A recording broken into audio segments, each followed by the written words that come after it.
All right, we're gonna cut under frame. This is the last of the 4 that I'm cutting for the 280. I need to get them to the proper width, and I'm using aluminum bar stock. Now this is 1/16 inch thick, and I've already cut it to length. And then I took the old bingo dauber with the blue marking fluid, ran it down here, used my calipers, put a line, I scribed the line, and then I traced it again with a purple alcohol pen so it'd be easier to see. Okay, now I don't know if you remember how much trouble this bandsaw has given me. When I first got it, it didn't work, and I swore I was not going to give up on a Craftsman bandsaw, even though I could have returned it and gotten a different one. I actually know more about fixing them and rebuilding them than I will ever know about operating them. I have way less skill operating them than I do completely tearing it apart and rebuilding it. And we had to make modifications on the back side here. Let's just take a quick look. See those big old fender washers? Yeah, they are. I had to straighten out the back side so it wasn't warped, so that I could finally get the blade under tension. Okay, now this blade in here is a fine tooth metal cutting blade, and it is on its last, just about its last run. There ain't gonna be a lot of cuts after this one, and it's the last one, so it'll be okay. Now for this thin stuff, I'm just gonna take some air tool oil, and I'm gonna go ahead and I'm gonna put it on my line here. And it's gonna start smoking.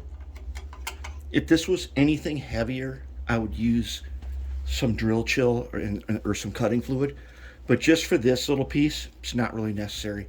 But you'll see it start smoking, and this is how we're gonna do it.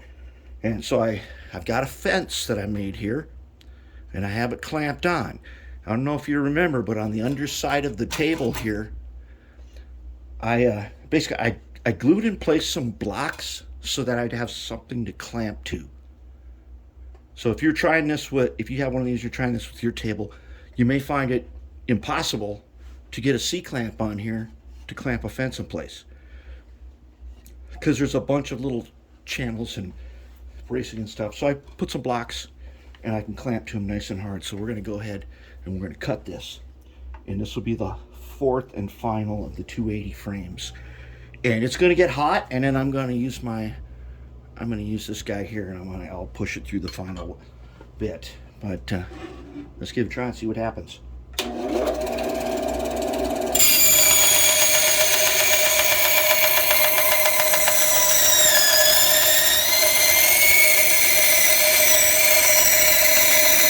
It goes pretty smooth.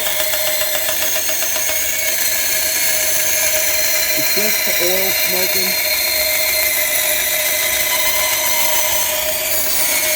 It's not really all that hot right in the flames there. Barely even warm.